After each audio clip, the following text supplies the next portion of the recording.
अरे सौम्या को भी गुस्से में क्या हो जाता, ना फोन का रिप्लाई कर रही है ना मैसेजेस की। कैसे समझाऊं उसे? सौम्या प्लीज एक बार मुझसे बात करो। तुम जानती हो ना मैंने ऐसा क्यों किया। जानती हो आपने ऐसा क्यों किया?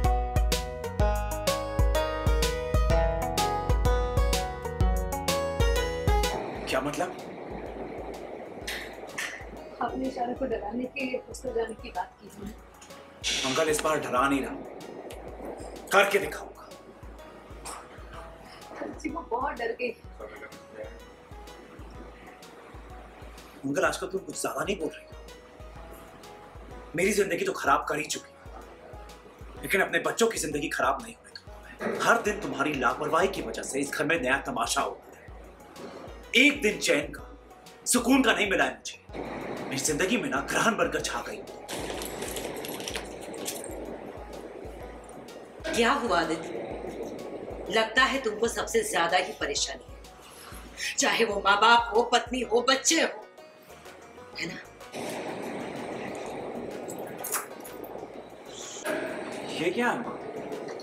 देख तो रहा है कि तिजोरी की चाबियां हैं। हाँ, पर आप मुझे क्यों दे रही हैं?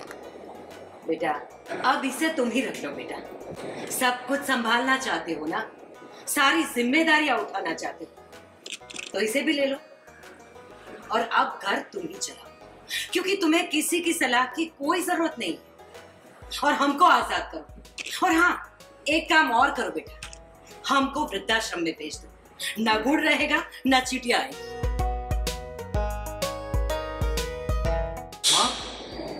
सही तो कह रही है कुसुम। हम लोग अपनी बाकी की जिंदगी वहीं बिता देंगे। और आप लोग ऐसा क्यों कह रहे हैं? इसीलिए बेटा कि तुमको हमारी अब कोई जरूरत नहीं है। ईशाना को हॉस्टल भेजने जैसा बड़ा फैसला ले लिया तुमने, और हमको पूछा तक नहीं। हम ईशाना के दादा दादी होकर भी कोई नहीं है। अम्मा, मैंने आप लोगों को पहले ही बताया कि मैं उसे हॉस्टल क्यों भेज रहा हूँ। उसके रिजल्ट्स अच्छे नहीं आए, सब कुछ करके देख लिया, अब नहीं हो रहा तो क्या करूं? अब मैं ऑफिस छोड़कर घर तो नहीं बैठ सकता, और हम मंगल पर तो नहीं छोड़ सकते, वरना उसकी तरह 9वीं पास बनकर घर पे ही रह जाए। ठीक है बेटा, ठीक है, कर लो। तुम्हें जो ठीक लगे वो करो। तुमको हमें पूछने की कोई जरूरत नहीं है। हाँ चलिए जी, अब हम भी चल के ना अपना सामान पैक करते हैं।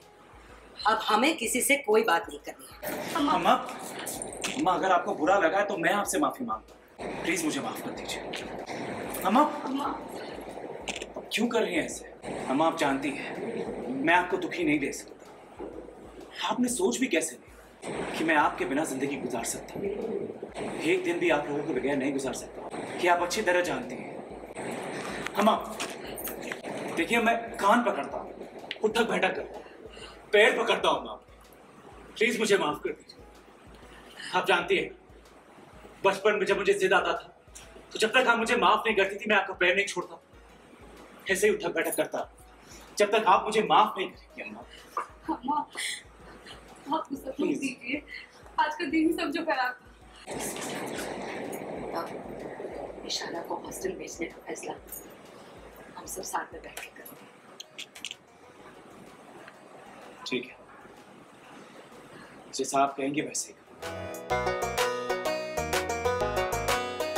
आदित्य ने किया ईशाना को हॉस्टल भेजने का फैसला, कुसुम का फूटा गुस्सा। दोस्तों, सीरियल मंगल लक्ष्मी के ऑन लोकेशन से आपके लिए लेकर आ गए हैं लेटेस्ट अपडेट, जहां आने वाले एपिसोड में आपको देखने को मिलेगा जहां आदित्य ईशाना को हॉस्टल भेजने का फैसला कर देता है। ये सुनकर कुसुम का गुस्सा फूट पड़ता है और वो कहती है कि तुम हमसे कुछ भी पूछना जरूरी नहीं समझते।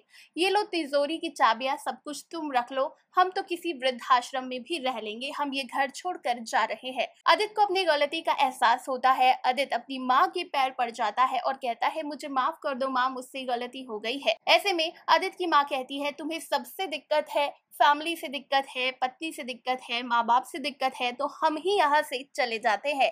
अब देखना होगा कि आदित्य अपनी माँ को रोक पाएगा। क्या लगता है आपको इस बारे में? कमेंट्स में बताइए और टेलीविजन से जुड़े लेटेस्ट अपडेट्स के लिए सब्सक्राइब करिएगा हमारे चैनल को।